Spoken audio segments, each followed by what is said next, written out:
아멘. 가벼운 이야기로 좀 시작하려고 합니다. 화장실에서만 느낄 수 있다는 감정이 있다고 해요. 몇 가지 감정 한번 보실까요? 화장실에서 느끼는 감정. 죄송함, 아주 진한 한기를 남기고 나올 때, 답답함, 좋은 곳에서 마지막 뒤처리를 해야 할 때, 상쾌함, 예상보다 많은 양의 물건을 처리할 때. 물건이 뭔지 아시죠? 슬픔, 쏟아부은 힘보다 성과가 미약할 때. 지금 아시잖아요, 그 여러분들 다. 불쾌함, 역한 사람의 볼일 보리는 소리가 너무 요란하게 귓전을 파고들을 때. 섭섭함, 나보다 늦게 들어온 역한 사람이 나보다 먼저 나갈 때. 당혹함, 이거 다 느껴지잖아요, 그렇죠? 이렇게 들으면서도 이미 큰 볼일을 진행되고 있는 상황에서 휴지가 없음을 깨달았을 때. 마지막으로 미안함, 모든 힘을 들여 힘 조절을 했건만 요란한 소리를 내며 쏟아져 내릴 때. 미안함과 이 당혹함이 갇히게 되게 됩니다. 여러분은 오늘 교회 오실 때 어떤 마음, 어떤 감정으로 오시게 되었습니까? 오늘 최재열 권사님 못 오셨네요? 밖에 계시구나. 예. 분주함, 긴장감, 짜증, 설레임, 기대감, 여러분 어떤 마음으로 오셨어요? 우리 수련회 가운데 이 감정의 소중함, 이 감정이 얼마나 행동에 큰 힘을 미치는지, 이 능력을 가지고 있는지 함께 나누지 않았습니까? 여러분, 우리가 오실 때는 다양한 감정이 드셨겠지만 우리가 예배를 마치고 가실 때는 평안함과 감사함으로 돌아가기를 소망합니다. 여러분, 그러기 위해 중요한 것은 내 마음을 하나님께 열어서 하나님이 내 마음을 다스리도록 은혜를 구하는 게 중요해요. 왜 그렇습니까? 하나님은 영으로, 성령으로 내 마음 안에 계시기 때문입니다. 할렐루야. 우리 함께 고백해 볼까요? 성령님 내 마음을 주장하소서. 성령님 내 마음의 주인으로 자정하소서. 할렐루야. 그래서 내 마음이 내 감정에만 아니라 성령님이 내 마음에 오셔서 내 마음에 다스리도록, 내 마음의 주인이 되도록 기도하는 마음으로 우리 예배 가운데 나아가길 원합니다. 여러분, 우리는 지난 우리 2박 3일 동안 이 조이풀 수련회를 가졌습니다. 우리 5번의 강의와 또 레크레이션, 미션 임파서블을 통해 또 나아갔죠. 제가 이번 주에 또 케냐 목장과 필리핀 목장 예배를 들어갔는데 이 많은 분들이 그 인상적인 시간이 이 스킷 드라마가 기억에 남았다라고 고백하더라고요. 저희 사역자들이나 우리 목자분들이 준비하면서도 이 드라마를 잘 준비할 수 있을까, 이 역할 표현을 잘 해낼 수 있을까 고민했는데 정말 재미있었고 의미가 있었고 마음에 와닿는 시간이었습니다. 그리고 이것은 우리가 보고 듣는 사만이 아니라 준비하는 사람도 그때그때 주님이 주시는 마음과 그런 확신이 있을 거라고 여겨집니다. 할렐루야. 그때 주신 마음을 여러분 잊지 마시고 잘 기억하시면 좋겠어요. 수련회 강의 내용은 쉽지 않은 내용들이었어요. 여러분, 그 짧은 시간에 그 다양한 주제를 다루기도 쉽지 않고 또 그것을 이해하고 받아들이기도 쉬운 내용들이 아니었습니다. 그럼에도 제가 뒤에서 보고 이렇게 느끼는 것은 우리 많은 지체분들이 강의에 집중하고 있고 그것을 잘 받아들이고 이해하고 있다는 것을 알 수 있었습니다. 그러면서 제 안에 이제 우리 성도님들이 말씀과 사건을 통해 자신의 모습을 보려는 것이 어느 정도 훈련이 됐구나. 이것이 단지 상담적으로만이 아니라 성경적으로 실제적으로 현장 속에서 우리의 모습을 끊임없이 보려고 하는 훈련들이 이제 잘 되어가고 있구나라는 마음이 들었습니다. 여러분, 우리가 수련회 기간 동안 큐티 본문 말씀 여러분 어디였는지 기억나십니까? 어디였죠? 맞습니다. 사사기였죠. 한 5장, 6장 정도 됐을 겁니다. 하나님이 이 기드온을 사사로 부르시는 부르심의 사건이 나오죠. 여러분, 기드온은 이 미디안 족속이 무섭고 두려워서 이 포도주 틀에 숨어 밀을 타작합니다. 그런 기드온을 향해 하나님은 너는 큰 용사다라고 말합니다. 자신은 소심하고 두렵고 겁쟁인데 하나님은 큰 용사라고 하시는 거예요. 기드온이 이거 받아들일 수 있겠어요? 안 되잖아요. 지금 나는 겁 많고 두려워서 떨고 있는데 하나님은 천사를 통해 너는 큰 용사라고 하니. 그러나 점차 기드온이 그것을 받아들일 때 전쟁에서 큰 용사로 쓰임받게 되는 것입니다. 어쩌면 하나님께서 우리 수련회 기간 동안 그 말씀을 통해 하나님이 저와 여러분을 이렇게 보고 계시지 않나라고 여겨졌습니다. 내 자신은 비록 작고 내 자신은 비록 연약하고 능력이 없고 스스로 여길 수 있지만 하나님은 너는 힘이 있다고, 너는 강하다고, 너는 내가 부른 용사다고 그렇게 말씀해 주시는 것 같습니다. 여러분, 내가 보는 내가 맞나요? 하나님이 보는 내가 맞나요? 다시 한번 묻습니다. 설집사님이 보는 자신이 맞습니까? 하나님이 보는 집사님이 맞습니까? 아멘. 여러분 어떠세요? 하나님이 보시는 내가 맞는 것임을 믿습니다. 그 이유가 무엇입니까? 나를 지으시고 나를 만드시고 창조하신 하나님이 보시고 말씀하시는 것이 언제나 진리이고 맞는 것이기 때문입니다. 그렇게 저와 여러분이 작은 자가 아니라 하나님 안에서 큰 자인 것입니다. 그래서 주중에 한 목요일 정도에 강사 목사님으로부터 전화가 왔어요. 저에게 목사님 교회에 너무 소망이 있는 것 같아요. 성도들이 너무 기대가 됩니다. 이 상처와 아픔을 가진 분들이 많지만 회복되어 가고 있고 사명으로 나아갈 것이 기대가 됩니다. 이렇게 말씀하시는 거예요. 그렇게 말씀을 하시는데 그렇구나. 우리 교회에 이 아픔과 상처를 가지신 분이 많구나. 여러분 아픔 없는 인생이 어디에 있겠습니까? 그러나 저를 비롯해서 우리 한 분 한 분 삶에 좀 더 깊고 많은 아픔과 고난과 상처를 가지고 있는 분들이 바로 우리 자신들이 아닐까라고 여겨져요. 그리고 그 상처가 상처로 끝나는 인생이 아니라 사명이 되고 별이 되고 약재료가 되어지기를 소망합니다. 그래서 제가요, 하나님이 어쩌면 우리 공동체를 회복의 공동체로, 치유의 공동체로 부르고 계신 건 아닌가라는 마음이 들었어요. 물론 여러분 교회마다 회복과 치유가 없는 교회가 어디 있겠습니까? 그러나 또 각 교회마다 주님의 부르신 특별한 사명과 목적이 있지 않습니까? 그래서 우리 기쁨의 제자들 교회는 어떤 공동체인가?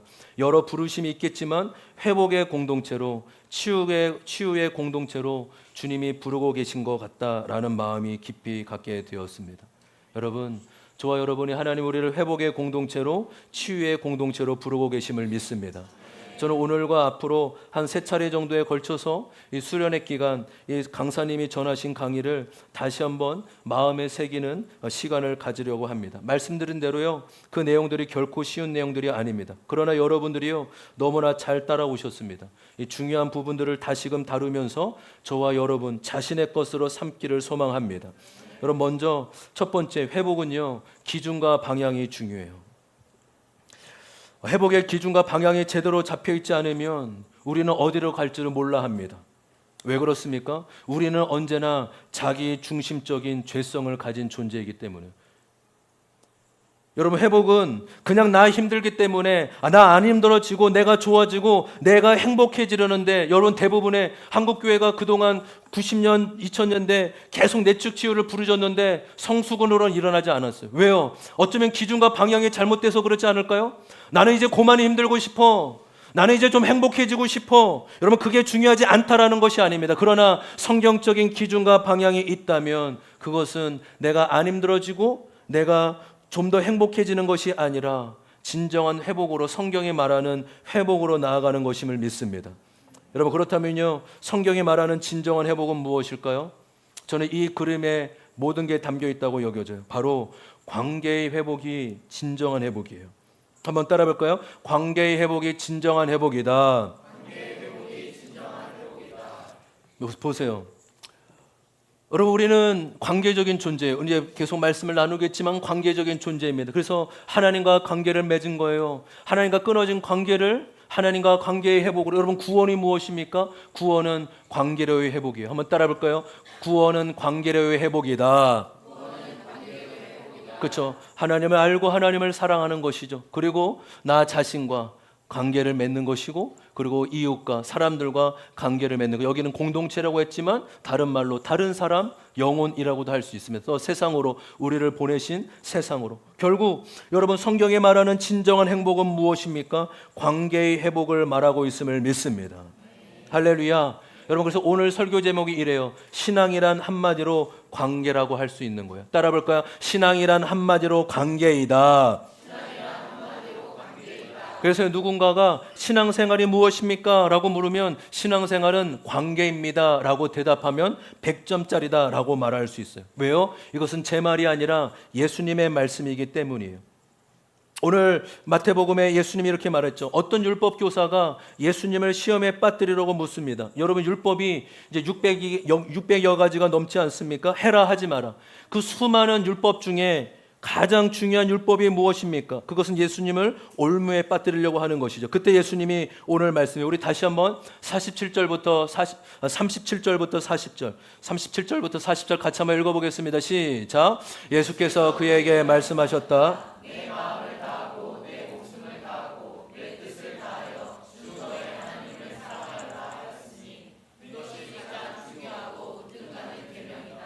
둘째 계명도 이것과 같은데 내 이웃을 내 몸과 같이 사랑하여라 한 것이다. 이 두 계명에 온 율법과 예언자의 본뜻이 달려 있다. 아멘. 여러분 40절을 잠깐 먼저 보십시오. 여러분 40절에 율법과 예언서라고 나와 있지 않습니까? 이 말은 다시 말하면 구약 성경 전체를 말하는 거예요. 이 당시에는 율법, 예언서라고 말하는 것은 구약을 의미하고 있기 때문이죠. 다시 말해서 결국 성경 전체가 말하고자 하는 것이 무엇이냐, 신앙이란 무엇이냐라고 했을 때 신앙은 관계를 맺는 것입니다. 신앙은 관계이다라고 말씀드리고 있어요. 어떻게요? 하나님과의 올바른 관계를 맺고 또한 이웃과 올바른 관계를 맺는 것, 이것이 신앙생활입니다. 그리고 그 올바른 관계란 무엇일까요? 바로 사랑이에요. 한번 따라 해볼까요? 올바른 관계란 사랑이다. 여러분 여기서 중요한 것이 39절 말씀이에요. 39절 다시 한번 볼까요? 39절에 보시면 이렇게 나와 있죠. 둘째 계명도 이것과 같은데. 여러분 이것과 같은데 라는 한국어가 조금 다르게 번역이 되는데 헬라어 원어에 보면은 뭐냐면요, 둘째도 첫째만큼 똑같이 중요하다는 거예요. 같다라는 거예요. 동일하다. 크기, 중요성, 가치가 동일하게 똑같다라는 것입니다. 여러분, 우리 하나님은 나만 관계 맺고 나에게만 사랑해라 라고 하지 않으십니다. 나를 사랑하면 이웃도 사랑하고 다른 사람과 관계를 잘 맺어야 된다라고 말씀하십니다. 여러분 그렇다면 이렇게 볼 수 있죠. 지금 내가 하나님과의 관계가 올바른지는 내가 사람과 관계를 잘 맺고 있는지를 점검해 보시면 돼요. 여러분 우리 주변에 가끔 그런 분들이 있잖아요. 예수님은 잘 믿고 하나님도 뜨겁게 사랑한다고 하는데 사람과의 관계는 엉망인 분들이 있어요. 여러분 왜 그렇게 장로님들한테 사기를 당한 분들이 많습니까? 우리 교회도 있어요. 우리 배식희 성도님이 사업을 크게 하시다가 이 교회 다니는 장로님들한테 건축 막 이런 거 하다가 사기당해서 힘들어져서 교회를 발 한 번을 붙이지 않는 분이세요. 아마 뭐 말하지 못하더라도 우리 가운데 장로님, 목사님, 권사님한테 사기당하고 시험 든 분도 얼마나 많겠어요. 여러분 아니 왜 그렇게 교회에게 상처를 받으신 분들이 많습니까? 하나님과의 관계와 사람과의 관계를 별개로 여기기 때문인 것이죠. 여러분 그렇지 않습니다. 하나님과의 관계만큼 사람과의 관계도 중요하다라고 말씀하십니다. 결국 하나님을 사랑하게 되면 사람을 사랑하지 않을 수 없게 되는 것이죠. 그런데 여러분 문제가 무엇일까요? 내 안에, 저와 여러분 안에 누군가를 사랑할 만한 충분한 능력이 없다라는 거예요. 여러분 저와 여러분은 사랑을 만들어낼 수 있는 사람이 아닙니다. 여러분 이것을 빨리 인정하면 인정할수록 좋은 인생을 살아갈 수 있어요. 사랑해야 된다는 부담감은 있는데 내 안에 사랑이 나올 수 없다라는 것을 인정하는 은혜가 있기를 소망합니다. 여러분 왜요? 내 스스로는 사랑의 능력이 결여되어 있기 때문에 그렇기에 사랑을 받은 자만이 사랑을 줄 수 있음을 믿습니다. 그래서 여러분 이 예수님의 가장 중요한 말씀 중에 한 말씀, 이 말씀은 첫 번째, 두 번째는 가치의 중요성의 문제가 아니라 관계의 문제라는 거예요. 뭐라고요? 관계의 문제, 관계의 우선순위라는 겁니다. 따라해 볼까요? 관계의 우선순위이다. 여러분 저와 여러분이요 스스로 결코 사랑할 수 없는 자이기에요. 하나님과의 사랑의 관계를 맺지 않으면 저와 여러분은 사랑하며 살 수 있는 존재가 아니라고요. 하나님과의 관계를 통해서만 사랑을 받고 사랑을 누릴 때만 그 사랑으로 사람을 사랑할 수 있는 것임을 믿습니다. 다시 말하면 정리하면 예수님이 말씀하신 첫 번째, 두 번째는 뭐가 더 중요한지의 문제가 아니라 뭐가 더 우선되어야 되냐, 뭐가 더 순서가 먼저 되어야 되냐라는 문제가 달려 있는 것입니다. 특별히 여러분 우리 청년들 잘 들으셨으면 좋겠어요. 연애를 하면 채연아 잘 들어. 채연이도 위험해. 채연이도 연애를 하면 연인 때문에 죽고 못 삽니다. 남자친구, 여자친구가 나에게 너무나 소중하고 나의 전부처럼 여겨지기도 합니다. 내 마음을 채워주기도 하고 나를 안아줘서 너무 소중합니다. 그런데요, 결혼을 하고 나면 똑같은 놈인데 그 놈 때문에 죽고 못 살아요. 왜요? 좋아서가 아니라 미워서 죽겠어요. 왜 그런지 아세요? 관계의 우선순위 문제예요. 무엇에 우선순위를 뒀는지 드러나는 거예요. 저는 천령사역하며 이성교제를 하며 남자친구 여자를 사귀는 순간 세상으로 떠나가는 청년들을 많이 봤어요. 신앙은 하나님과의 관계가 먼저입니다.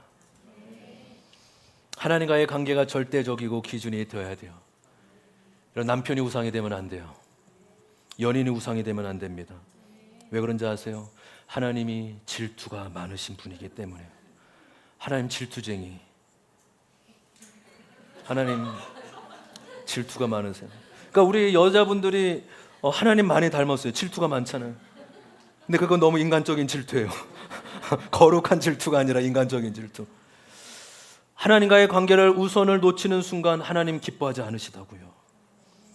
하나님과의 관계를 맺고 나아갈 때 우리는 진정한 사랑의 사람으로, 관계의 사람으로 나아갈 수 있는 것입니다. 여러분, 저와 여러분이 이 관계의 우선순위의 문제를 놓치지 않는 은혜가 있기를 소망합니다. 우리 첫 번째 적용 질문 같이 한번 볼까요? 첫 번째 적용 질문이 다 같이 읽습니다. 시작. 신앙은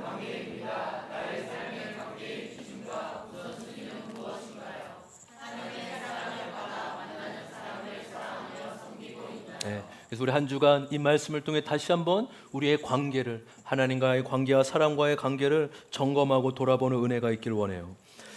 여러분, 성경에서 말하는 거룩이란 종교적인 개념이 아니라 관계적인 개념이에요. 거룩이란 하나님을 사랑하고 사람을 사랑하는 거예요. 그래서 저는 거룩을 이렇게 얘기하고 싶어요. 거룩한 사람이란 투명한 사람이에요. 거룩한 사람이란 비밀이 없고 감출 게 없는 사람입니다. 여러분, 거룩한 사람이란 종교적인 사람이 되어가는 것이 아니라 더욱더 투명한 사람이 되어가는 것이 거룩한 사람이에요. 그래서 예수님도 마음이 청결한 사람이 복이 있다라고 말씀하지 않으셨습니까? 저는 이것을 오늘 관계로 거룩을 표현하면 사랑받고 사랑할 줄 아는 사람이 거룩한 사람이라고 말씀드리고 싶어요. 이것은 저의 인생을 통해 처절하게 깨닫고 고난과 상처와 아픔을 통해 깨닫는 이 한 문장이에요. 제가 깨닫고도 너무 놀라버렸어요. 야, 거룩이 사랑받을 줄 알고 사랑할 줄 아는 게 어쩌면 거룩일 수 있겠구나. 놀라는 표정 한번 지어주시면 어떻겠습니까? 예, 감사합니다. 저는 저의 인생의 47년, 8년의 인생을 통해 거룩이 이게 아닐까.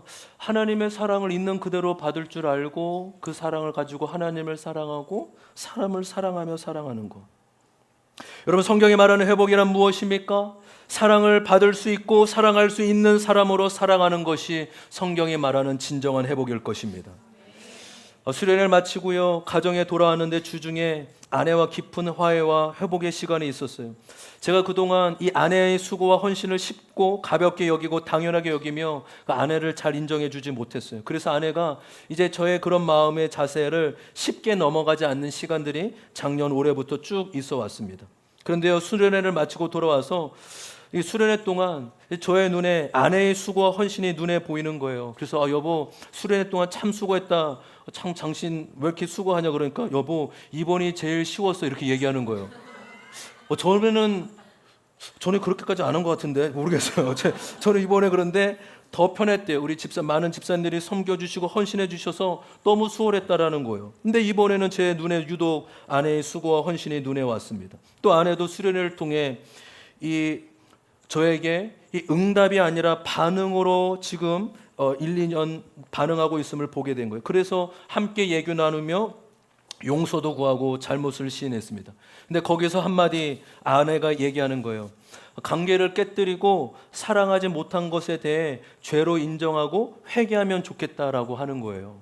그래서 제가 알았다고 하나님께 회개하겠다고 말했어요. 그러니까 아니요 여보, 지금 내 앞에서 하나님께 회개 기도를 드리면 좋겠다고 하더라고요. 여러분, 제가 말을요 그래도 안 들을 때도 있지만 들을 때도 있어요. 들었어요. 아내 앞에서 하나님께 기도하듯 하나님께 기도했죠. 회개의 기도를, 진정한 기도를 드렸습니다. 하나님, 제가 그것이 죄로 인정하고 제가 회개하며 나아갑니다 라고 얘기했어요.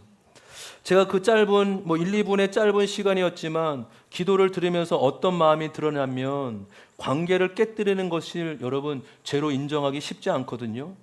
그냥 내 실수고 내 연약함이고 내 상처이기 때문에 어쩔 수 없어, 그럴 수 있지라고 여기는 게 우리의 마음입니다. 그런데요, 그것을 죄로 인정하는 것이 너무나 중요하겠다라고 여겨지는 거예요. 왜요? 죄로 인정해야만 하나님이 기뻐하지 않기에 그것을 미워할 수 있기 때문이에요. 여러분, 이것을 잘 마음에 새기셨으면 좋겠어요. 여러분, 미워하지 않으면 끊어낼 수 없고 멀어질 수 없거든요. 죄로 여기지 않으면 그냥 두루뭉실하게 여기며 계속 그렇게 살아갈 수밖에 없다고요. 죄로 여기는 것이 중요하구나. 하나님이 기뻐하지 않기에 그것을 미워하고 그것에서 돌이킬 수 있게 되는 거구나. 여러분, 관계를 깨뜨리는 것이 분명히 죄라는 것을 저와 여러분이 인식하고 받아들이는 은혜가 있기를 소망합니다. 제 마음이 좀 잘 전달됐습니까?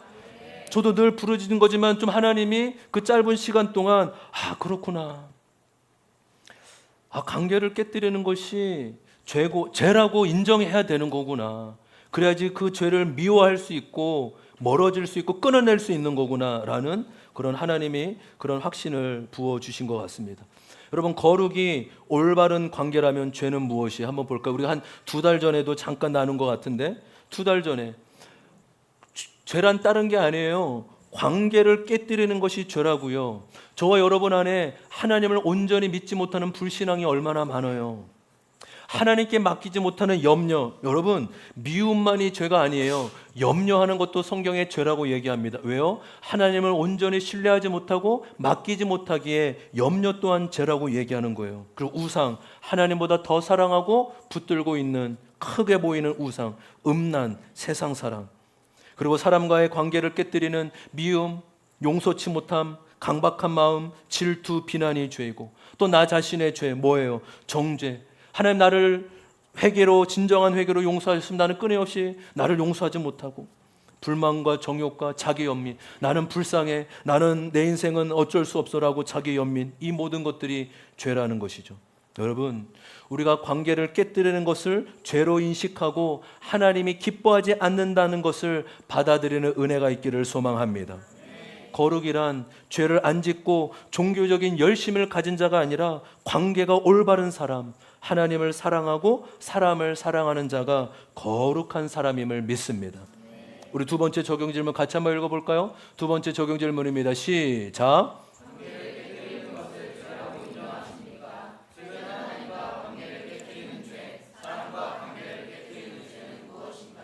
여러분 어떠세요?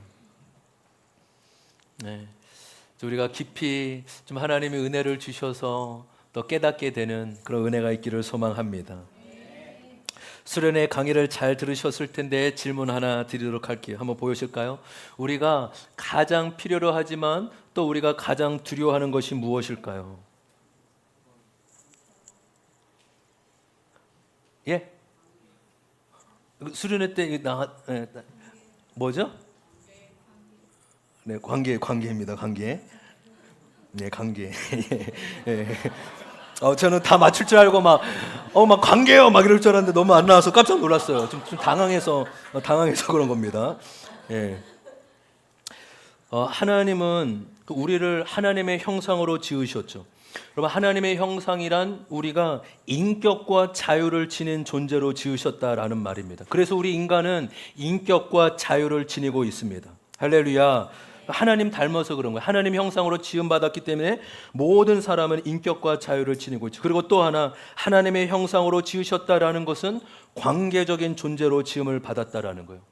우리 하나님은 홀로 계시는 분이 아니라 삼위일체로 성부, 성자, 성령 세 분이 관계를 맺는 존재로 계십니다. 동일하게 우리 인간도 또한 홀로 있는 존재가 아니라 관계적인 존재로 지으셨다는 것이죠. 우리 화면 한번 보실까요?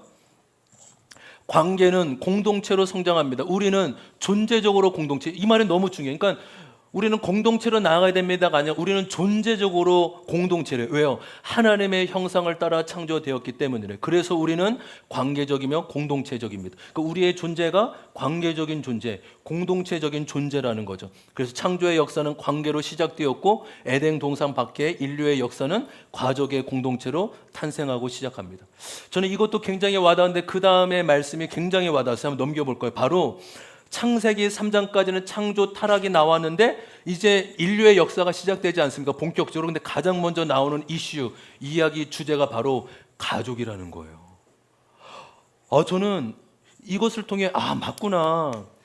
우리가 늘 가족을 지키자, 부부를 지키자 이런 말을 했지만 정말로 그렇구나. 성경은 처음부터 가족 공동체로 성경의 이야기를 시작하고 있음이 저에게는 너무나 크게 와닿았습니다. 아담과 하와, 가인과 아벨 두 형제의 이야기로부터 인류의 역사는 시작되고 있는 것이죠.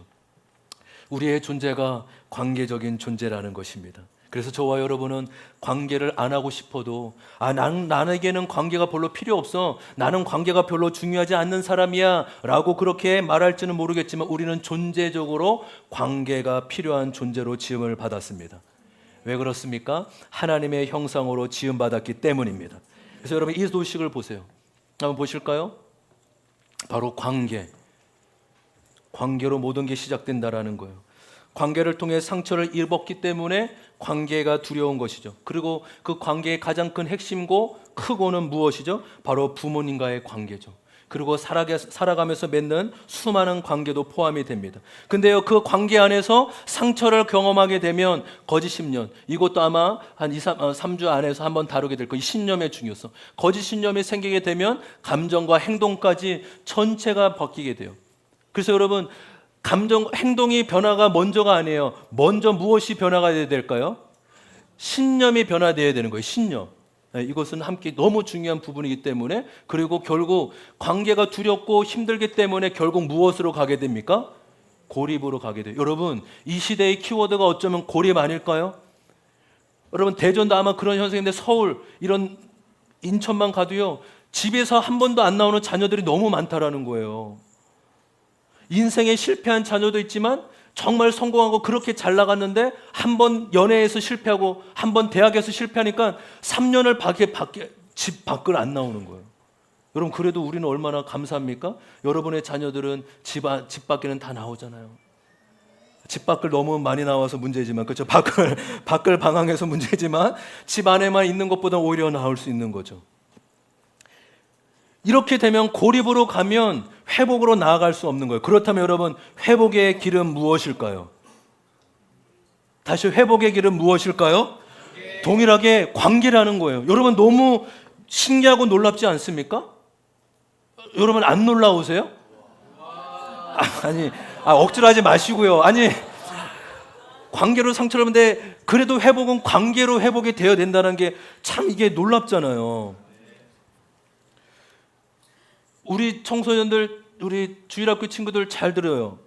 어렸을 때는요, 무조건 뛰어놀아야 되는 거예요. 놀이터 가고 뒷산 가고 물고기 잡으러 가고. 여러분, 그래서 우리 태안 출신, 강원도 출신 없나요?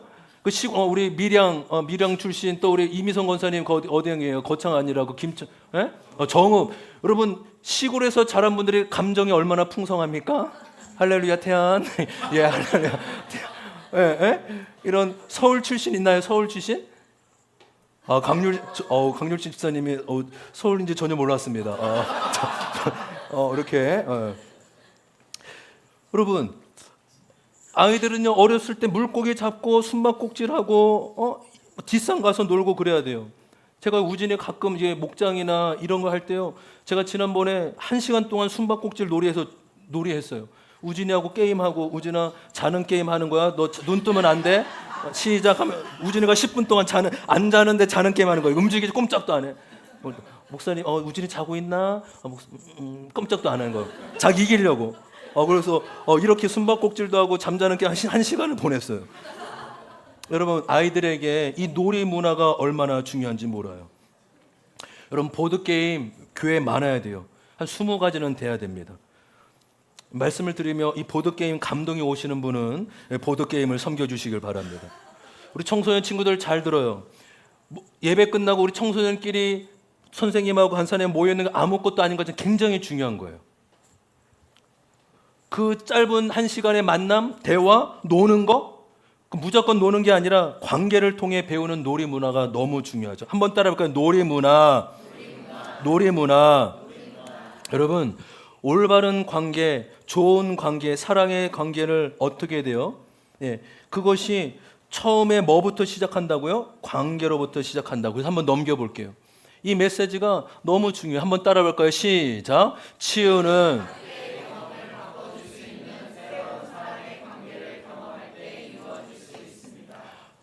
그렇구나. 성경이 말하는 회복과 치유는 새로운 관계. 어떤 관계요? 사랑의 관계의 경험. 이것을 다른 말로 재경험이라고 할 수 있는 것이죠. 한번 넘겨볼까요? 더? 예. 좀 길지만 제가 읽겠습니다. 마음의 치유와 행동의 변화는 상호 불가분의 행동이 관계에 있습니다. 그러니까 마음과 행동은 별개가 아니에요. 떨어진 게 아니라는 거예요. 눈에 보이지 않는 내면의 치유는 마음의 감동과 깨달음으로 만족하지 않고 눈에 보이는 변화된 행동을 세상 사람들과의 관계 속에서 경험함으로 온전케 될 수 있습니다. 그래서 변화를 공동체에서 경험하지 못하는 치유는 아직 싹트지 못한 씨앗처럼 미완의 단계에 있습니다.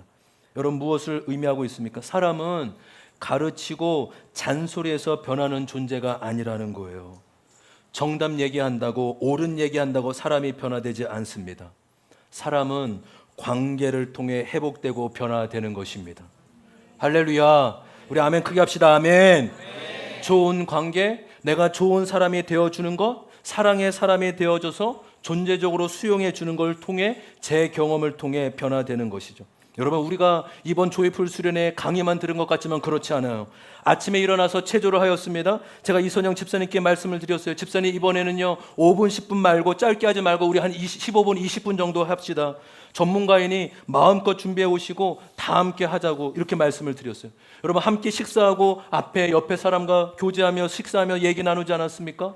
물론 그 무서운 장로님의 불꽃 같은 눈동자로 지켜봐서 조금 짜증도 났지만 서로 밥 먹으며 교제도 나눴잖아요. 또 밤에요, 각 방에 들어가 서로 얘기하며 대화하다가 새벽 2, 3시에 잤다고 해요. 수련회 인상적인 시간으로 그 시간을 뽑는 분들도 몇 분 계시더라고요.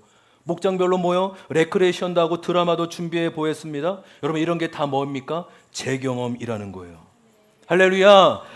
작은 경험이고 뭐 아무것도 아닌 거고 뭐 그런가 보나라고 하지만 이것이 실제로 우리의 영혼에, 특별히 우리 뇌 림빅 시스템에 이것이 우리에게 배게 되는, 점차 배게 되는 것입니다. 여러분, 우리가 이번에 찬양할 때 율동 많이 했잖아요. 어색하죠. 저도 막 이런 거 어색해요. 근데 이거 엄청 중요한 거예요, 여러분. 어렸을 때 마음껏 했어야 되는데 하지 못한 것이기에 지금이라도 해야 되는 거예요. 할렐루야. 저도요, 찬양할 때 막 율동이 안 되고, 아까 이거 뭐예요? 이거 왜, 뭐 어떤 율동에서 이게 나온 건지 모르겠네. 체조 가운데. 하는 거예요. 그냥 어색해도 잘 안 돼도. 왜요? 이것이 재경험, 회복으로 가는 길이기 때문입니다. 우리 마지막 시간에 아브라조 하면 눈 맞추고 허깅하지 않았습니까? 여러분, 눈 맞추는 게 너무 중요해요. 여러분, 성중독자는 눈을 못 마주쳐요. 사기꾼은 눈을 못 봅니다. 왜요? 눈에 진실이 담겨져 있기 때문이에요. 어렸을 때 가장 중요한 게 엄마의 눈 맞춤, 스킨십이에요. 왜요? 엄마의 그 눈을 통해 자신의 존재를 확인받는 거거든요. 엄마의 스킨십을 통해 사랑을 느끼고, 아, 엄마가 나를 사랑하는구나 라고 경험하게 되는 것입니다. 근데 저와 여러분이 그러한 흡족한, 저도 돌아보면 엄마의 눈 맞춤, 엄마가 나를 이렇게 지그시 바라보고 피부로 안아주는 기억이 그렇게 많이 나지 않은 것 같아요. 그렇기에 우리가 이제라도 재경험해 나가는 것입니다. 어색해도 눈 맞춰보고 얘기할 때도 들어주고 또 서로 허깅하며 사랑의 경험을 재경험을 하는 것입니다. 우리 재혁 형제가 그 아브라조를 하는데 우리 이도현 집사님을 보는데 그렇게 눈물이 나는 거예요. 우리 이전에 케냐 목장 멤버였거든요. 근데 한 6개월 만에 떨어지게 됐어요. 개편되면서. 근데 누님 보는 것 같아요. 고향 누님. 집사님 보는데 고향 누님 같아서 그냥 울면서 재혁아 왜 울어? 이렇게 우리 집사 이제 그 흉내 내는데 재혁이가 재혁아 왜 울어? 울지 마 이렇게. 여러분, 아까 영상 볼 때 감동이 있지 않습니까? 얼마나 눈을 잘 마주치고 잘 들어주는지. 그게요, 아무것도 아니지만 내가 받아들여지고 있구나. 때로는 부모님께 조건으로 받아들일 때도 받아주지 못할 때도 있는데 저 사람이, 공동체가 나를 받아주고 있고 나를 수용하고 있구나라고 내 영혼이, 내 마음이 재경험되어야 되는 것입니다. 그것이 수련회 때만이 아니라 공동체 안에서도 이루어져야 될 줄 믿습니다. 여러분, 그렇기에 우리가 어색해도 한번 해보는 거예요. 저는 원래 그런 성격이 안 돼요. 낯간지러운 거는 원래 못해요. 여러분, 그렇지 않습니다. 관계를 통해 제 경험이 사람을 회복시키는 것임을 믿습니다. 저는 이번 수련회 특별히 인상적이고 가장 하이라이트는 순간이 우리 이내 자매와 우리 박미희 집사님께서 나오셨을 때라고 여겨져요. 이내가 처음 수련회였기에 아마 낯설고 쉽지 않았을 거예요. 또한 강의 주제가 가정 이야기가 많아서 마음으로 힘들 수 있겠다라고 싶었어요. 그런데 하나님이 인내에게 찾아가시고 만나 주신 것 같더라고요. 자신이 왜 하나님을 믿기가 어려운지, 하나님을 믿고 싶어도 믿는 게 두려운 거예요. 왜요? 하나님도 나 떠날까 봐, 하나님께 내 인생을 맡기고 신뢰할까 봐, 부모가 나를 떠나고 사람들이 나를 떠난 것처럼 하나님 나를 떠나면 어떡하지? 라는 그 깊은 아픔이 있기 때문에 하나님께 나아가기가 오히려 나아가면 나아갈수록 힘든 마음이 들었다라는 것이죠. 그런데 그것을 청년 목장에서뿐만 아니라 전체 공동체 앞에 나와 고백하는 순간이 하나님이 부르시고 하나님이 기억하시는 능력의 시간이 된 거라고 믿습니다. 또한 우리 박민희 집사님이 나와서 고백하는 순간도 저에게는 굉장히 큰 기억에 남습니다. 우리 강사 목사님이 우리 집사님한테 미희야 라고 불러보라고 하였는데 차마 이제 입이 떨어지지 않으셨던 모습이 짠했어요. 저는 그 마음이 어떤 마음인지 조금은 알기에 마음이 좀 슬펐어요. 조금 더 우리 강사 목사님이 이제 사역을 하실 때 우리 이제 손대규 집사님이 이제 아내를 사랑하는 마음으로 티슈를 가져다 주면서 이제 자르라고 자르라고 이제 그만하라고 멈추라고 하셨던 것 같아요. 본인이 아쉽더라고요. 그러니까 물론 나는 손대규 집사님 우리 공동체 위에서 차분하고 이제 정적이어서 아마 그 시간대 공동체 위에서 그랬던 것 같다는 마음이 듭니다. 근데 조금 더 진행됐으면 좋았을 뻔했는데라는 마음도 있어요. 근데 이런 마음이 있어요. 어쩌면 남겨주신 것이 가정 안에서 또 우리 공동체 안에서 집사님의 이름을 부르고 우리가 대신 불러주면 되겠구나라는 마음이 드는 거예요. 목장에서 불러주는 거예요. 미희야, 너는 하나님 보실 때 이런 사람이야. 참 기특하고 예쁜 딸이란다 라고 우리가 하나님의 마음을 집사님에게 전해주고 미희야 미희야 라고 얘기해 주는 것이죠. 저도 목장에서 우리 젊은 청년들 또 우리 젊은 우리 형제자매들이 자연아라고 지난번에 그렇게 하는 시간을 가졌어요. 자연아, 너는 하나님 보실 때 이런 사람이야. 좋았습니다. 좋았습니다. 그 케냐 목장 가끔만 하려고 합니다. 근데 여러분, 목장 안에서는 편하게 하십시오. 하나님이 우리에게도 분명히 말씀해 주실 거예요. 할렐루야. 기도할 때마다, 하나님께 나아갈 때마다 누구야, 내가 너를 존재적으로 수용한다, 얼마든지 나와도 된다라고 말씀해 주실 것입니다. 그리고 또한 우리가 서로에게 해주면 되는 거예요. 그리고 좀 더 회복의 길을 함께 가고 있는 자들이 도와주고 섬겨주면 되는 것입니다. 우리 마지막 적용 질문 같이 한번 읽어볼까요? 마지막 적용 질문입니다. 시작. 나는 어렸을 때 지금 나는 사람의 눈을 잘 마주치고 안아주고 있나요? 어색해도 목장에서 연습해보고 가정에서도 연습해보기를 바랍니다. 여러분, 좀 어색해도 이번 주는 목장에서 좀 한번 동성끼리 좀 안아주시고 눈도 마주쳐 주시고 그랬냐라고 여겨주시면 좋을 것 같아요. 말씀을 정리하도록 하겠습니다. 여러분, 신앙은 한마디로 관계입니다. 신앙은 하나님과의 관계, 사람과의 관계라고 정의할 수 있어요. 그래서 성경이 말하는 거룩은 종교적인 개념이 아니라 관계적인 개념입니다. 거룩은 하나님을 사랑할 줄 알고 사랑받을 줄 아는 거예요. 또 사람에게도 사랑받을 줄 알고 사랑하기 힘쓰는 거예요. 반면에 죄란 관계를 깨뜨리는 것이 죄임을 인식하고 인정하는 은혜가 있기를 소망합니다. 그리고 진정한 회복은 관계로부터 시작됨을 믿습니다. 제 경험을 통해 회복과 치유로 나아가게 될 줄 믿습니다.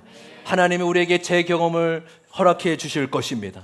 또한 저와 여러분이 서로에게 제 경험의 통로가 되어 주시기를 바랍니다. 제 경험을 통해 회복되어 감으로 가정의 회복으로 나아가고 부르신 사명지에서 직장에서도 회복시켜 나아가는 회복자로 나아가는 저와 여러분 되길 주님의 이름으로 소망합니다. 아멘, 아멘. 우리 다 같이 일어나겠습니다. 우리 시간, 우리 이 찬양